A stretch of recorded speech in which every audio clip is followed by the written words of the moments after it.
Hello everyone, welcome to the class 10 chapter life process and the lecture is number 12। इससे पहले last lecture में हमने kidney के nephron के बारे में पढ़ा था, जो उसकी एक्सक्रीटरी यूनिट्स होती हैं नेफ्रॉन, उसका स्ट्रक्चर पढ़ा था, उसकी फंक्शनिंग पढ़ी थी, यानी कि टोटली हमने एक्सक्रीशन के बारे में पढ़ा था। आज जो हम पढ़ेंगे वो पढ़ेंगे डायलिसिस के बारे में। तो थोड़ा सा मैं इसके बारे में आपको बता देती हूँ कि डायलिसिस क्या होता है, फिर हम स्टार्ट करेंगे। ठीक है, तो डायलिसिस क्या है? इट मीन्स मान के चलो कि अगर किसी पर्सन की किडनी क्या हो जाती है, खराब हो जाती है, मान लो कि उसको इंजरी हो जाती है उसकी किडनी में, या फिर उसकी किडनी में इन्फेक्शन हो जाता है, या फिर जो ब्लड का फ्लो है वो सही तरीके से किडनी में नहीं जा पा रहा है, जिसके कारण ब्लड फिल्ट्रेशन नहीं हो रही और जो यूरिया है वो ब्लड से बाहर नहीं निकल पा रहा है। ठीक है, तो इसकी वजह से क्या होगा, यूरिया ब्लड में ही एक्यूमुलेट होना शुरू हो जाएगा और यूरिया की एक्यूमुलेशन ब्लड में क्या कहलाएगी, टॉक्सिक, और फिर जिससे पर्सन की डेथ भी हो सकती है। तो उस केस में ट्रीटमेंट जो है वो दो तरीके से हो सकता है। जब किसी की किडनी फेल हो जाती है, इस केसेस में हम बोलते हैं कि उस पर्सन की किडनी क्या हो चुकी है, फेल हो चुकी है। ठीक है, तो उस केस में दो ट्रीटमेंट होते हैं। फर्स्ट ट्रीटमेंट तो है या तो वो किडनी को ट्रांसप्लांट करवा ले। अब किडनी जो ट्रांसप्लांटेशन है उसके अंदर भी डोनर चाहिए होता है, किडनी को मैच किया जाता है पेशेंट की किडनी से, और डोनर की किडनी दोनों को आपस में मैच किया जाता है, तब किडनी ट्रांसप्लांट होती है। ठीक है, और ये बहुत कॉस्टली भी है।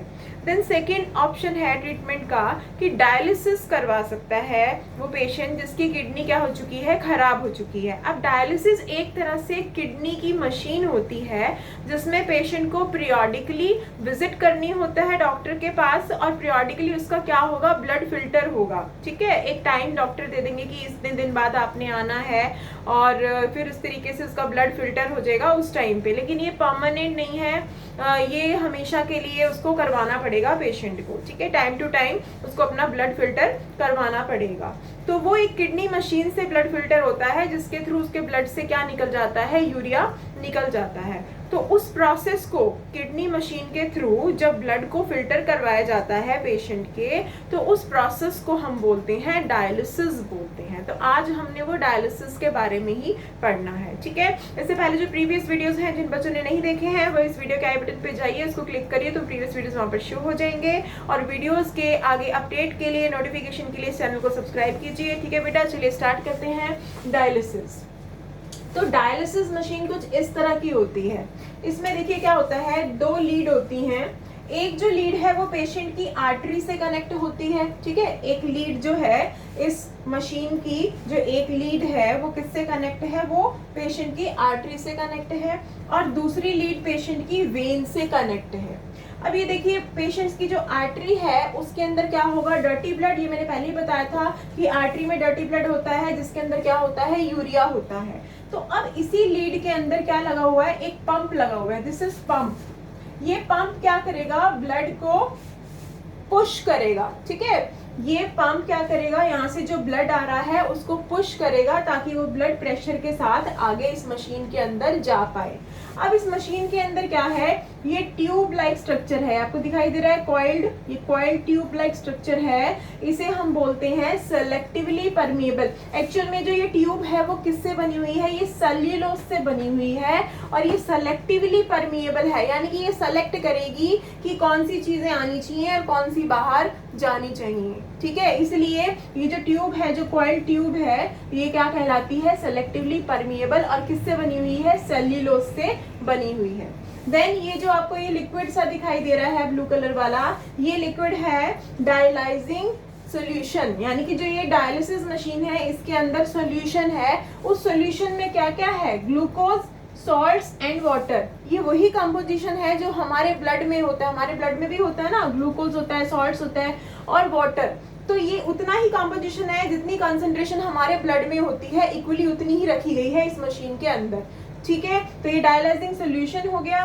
एक तरफ से तो फ्रेश डायलाइजिंग सॉल्यूशन डाला जाता है, और दूसरी तरफ से जो यूज हो जाता है वो बाहर निकाला जाता है। यहाँ से इस तरीके से यहाँ से यूज्ड हुआ निकल जाता है, और जो फ्रेश वाला है वो यहाँ से एंटर होता है। अब देखिए, जब इस पर्सन का ब्लड इसके अंदर जा रहा है, ट्यूब के अंदर, ये यहाँ से ये ब्लड जा रहा है, तो अब इसमें क्या होगा, अब इस ट्यूब के अंदर क्या होगा, जो भी इसके अंदर यूरिया है, अब इसके ब्लड के अंदर क्या था, यूरिया, कोई यूरिया तो निकल जाएगा बाहर, ठीक है, ये यूरिया बाहर निकल रहा है यहाँ पर, इस सोल्यूशन में ही मिल रहा है वो यूरिया यहाँ पर। तो वो यूरिया क्या था, वेस्ट था एक तरह से। और ये जो सोल्यूशन है जिसके अंदर ग्लूकोज, सॉल्ट्स और वाटर हैं, ये क्या कर रहा है, ये इस ट्यूब के अंदर जा रहा है, और उस ट्यूब के अंदर क्या है, ब्लड। अब यानी कि इस पर्सन के ब्लड के अंदर तो ये चीजें जा रही हैं, और इस पर्सन के ब्लड से क्या चीज बाहर निकल रही है, यूरिया बाहर निकल रहा है। तो इस पर्सन का ब्लड क्या हो रहा है, फिल्टर हो रहा है। दूसरा, अब ये चीजें क्यों जा रही हैं, आप ध्यान दीजिए, मैंने एक्सक्रीशन के प्रोसेस में बताया था कि दो चीजें होती हैं, एक तो ब्लड फिल्टर होता है नेफ्रॉन के थ्रू, दूसरा ऑस्मो रेगुलेशन होती है, ठीक है। तो ये ग्लूकोज, सॉल्ट्स और वाटर क्यों जा रहे हैं इस पर्सन के ब्लड में, यानी कि इस ट्यूब में, ताकि ऑस्मो रेगुलेशन हो पाए इसकी बॉडी में, वाटर और सॉल्ट्स का बैलेंस बना रहे, इसलिए। तो दोनों चीजें हो रही हैं, यूरिया भी बाहर निकल रहा है और इधर से डायलिसिंग सोल्यूशन से ग्लूकोज, सॉल्ट्स और वाटर भी अंदर जा रहे हैं। ये इस तरह की मेम्ब्रेन होती है कि अगर इसमें से यूरिया बाहर निकल गया इस सॉल्यूशन के अंदर, तो वापस वो इस ट्यूब के अंदर नहीं जा पाएगा। ये सेलेक्टिवली परमिएबल है यूरिया के लिए, ठीक है। एक बार निकल गया तो वो वापस अंदर नहीं जा पाएगा। अंदर क्या चीजें जा सकती हैं, ये किसको सेलेक्ट करती है, ग्लूकोज को, सॉल्ट्स को और वाटर को, जो इस डायलाइजिंग सॉल्यूशन के अंदर है। तो इस तरीके से डायलाइजिंग सॉल्यूशन के अंदर वाले जो भी मटेरियल हैं वो इस ट्यूब के अंदर जाएंगे। इस ट्यूब में क्या है, इस पर्सन का ब्लड है, तो ऑस्मो रेगुलेशन हो जाएगा, ठीक है। ये अच्छी चीजें हैं सारी, इसके ब्लड में चली गई। अब इस पर्सन के ब्लड से जो वेस्ट था, वो क्या था, यूरिया, वो इस डायलिसिंग सॉल्यूशन में आ जाएगा, ठीक है। तो इसका ब्लड भी फिल्टर हो गया, यूरिया भी बाहर निकल गया। अब जो यूज डायलिसिंग सॉल्यूशन है वो तो यहाँ से निकल जाएगा, इधर से फ्रेश डलता रहेगा। इस तरीके से ये ब्लड साफ होता हुआ इसकी कहाँ आ जाएगा, वेन में, और वेन में उस पर्सन के साफ खून जाएगा। तो इस तरह के प्रोसेस को हम बोलते हैं डायलिसिस, जिसकी किडनी क्या हो चुकी होती है, फेल हो चुकी होती है। जो ट्रांसप्लांट नहीं करवा सकते हैं वो डायलिसिस करवाते हैं, ठीक है। ये पीरियोडिकली प्रोसेस है, यानी कि टाइम टू टाइम डॉक्टर के पास आपको विजिट करनी पड़ेगी, डॉक्टर टाइम देंगे तब आपका ये ब्लड फिल्टर होगा। क्लियर है इतना? तो this is all about dialysis. और ये ह्यूमन एक्सक्रीशन का सारा आपका फिनिश हो चुका है। बस एक छोटा सा टॉपिक और रह गया है, एक्सक्रीशन इन प्लांट्स। ये एक बार आप नोट करिए, फिर हम आगे बढ़ते हैं एक्सक्रीशन इन प्लांट्स। चलिए बेटा, नेक्स्ट है एक्सक्रीशन इन प्लांट्स, ठीक है। अब प्लांट्स भी एक्सक्रीट करते हैं।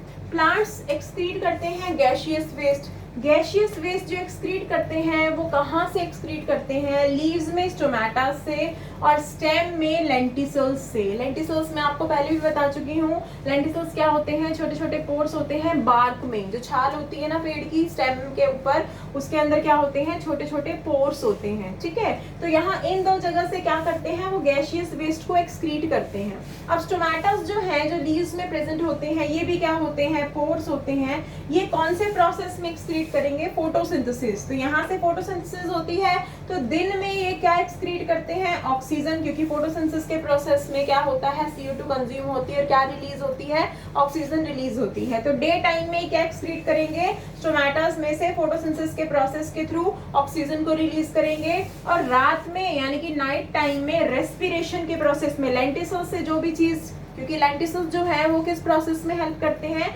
लेंटिसल्स रेस्पिरेशन के प्रोसेस में हेल्प करते हैं। तो जो रेस्पिरेशन का प्रोसेस है उसमें क्या होगा, रात में कार्बन डाइऑक्साइड रिलीज होगी, कहाँ से, लेंटिसल्स से।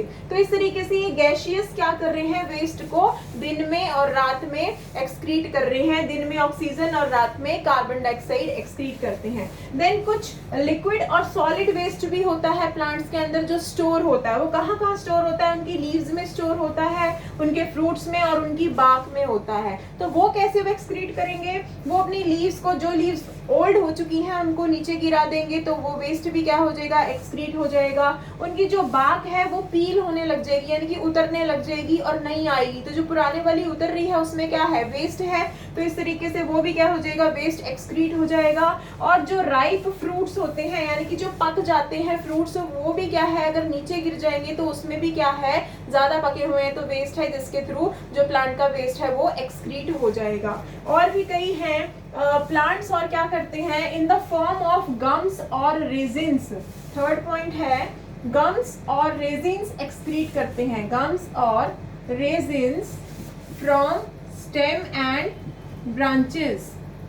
तो यहाँ से ये गम और रेजिन एक्सक्रीट करते हैं। ये एक तरह से गोंद की तरह होते हैं। गम होती है ना, गोंद होती है जो बहुत ज्यादा विस्कस होती है, गाढ़ी, जो चिपकाने के काम भी आती है। तो पेड़ों के लिए ये चीज क्या है, प्लांट्स के लिए ये चीज क्या है, ये गम्स और रेजिन्स उनके लिए क्या है, वेस्ट है। तो इस फॉर्म में भी प्लांट्स क्या करते हैं, एक्सक्रीट करते हैं स्टेम और ब्रांचेस से गम्स और रेजिन्स को, जो उनके लिए क्या कहलाता है, वेस्ट कहलाता है। ठीक है, लेकिन ये हमारे लिए यूजफुल हो जाता है। देन फोर्थ और क्या होता है, कुछ प्लांट्स के फ्रूट्स में क्या होते हैं, रेफिड्स होते हैं। तो सम फ्रूट्स हैव रेफिड्स। ये सॉलिड वेस्ट होता है। Refuse is a solid waste in plant. अब जैसे फॉर एग्जाम्पल, इसका एक एग्जाम्पल है रेफिड का, एक फ्रूट है, दैट इज, इसको बोलते हैं हम यम फ्रूट या फिर जिमीकंद, इसकी सब्जी बनती है। ठीक है, जिमीकंद। इसमें क्या होते हैं, कांटेदार, इस तरीके से नुकीले कांटेदार क्या होते हैं, इसके अंदर रेफिड्स होते हैं सरफेस पे, फ्रूट के सरफेस के ऊपर इस तरीके से। ठीक है, ये रेफिड्स प्रेजेंट होते हैं, और जब ये फ्रूट नीचे गिरता है तो इसके रेफिड्स क्या हो जाते हैं, एक तरह से वेस्ट है फ्रूट के लिए तो रेफिड्स, तो इसके रेफिड्स क्या हो जाएंगे, एक्सक्रीट हो जाएंगे। ठीक है, तो रेफिड्स भी एक्सक्रीट करते हैं, जो प्लांट के लिए क्या है, एक तरह से वेस्ट है। देन कुछ वेस्ट जो है प्लांट्स कहाँ एक्सक्रीट कर देते हैं, इन द सॉयल। तो around the soil plants excrete waste. तो सॉयल में भी वो क्या करते हैं, अपना वेस्ट थोड़ा सा एक्सक्रीट करते हैं। तो इस तरीके से प्लांट्स में क्या होती है, एक्सक्रीशन होती है। और ये चैप्टर आपका अब कंप्लीट हो चुका है। आज के लिए इतना ही। अब हम जो नेक्स्ट लेक्चर पढ़ेंगे उसमें हम स्टार्ट करेंगे हाउ डू ऑर्गेनिजम्स रिप्रोड्यूस, यानी कि अब हम रिप्रोडक्शन के बारे में पढ़ेंगे, प्लांट्स के रिप्रोडक्शन के बारे में भी और ह्यूमंस के रिप्रोडक्शन के बारे में भी। ठीक है, इतना क्लियर है आप लोगों को। आई होप ये वीडियो आपको अच्छी तरीके से समझ आ गया होगा। सो आज के लिए इतना ही। Thank you so much and good bye.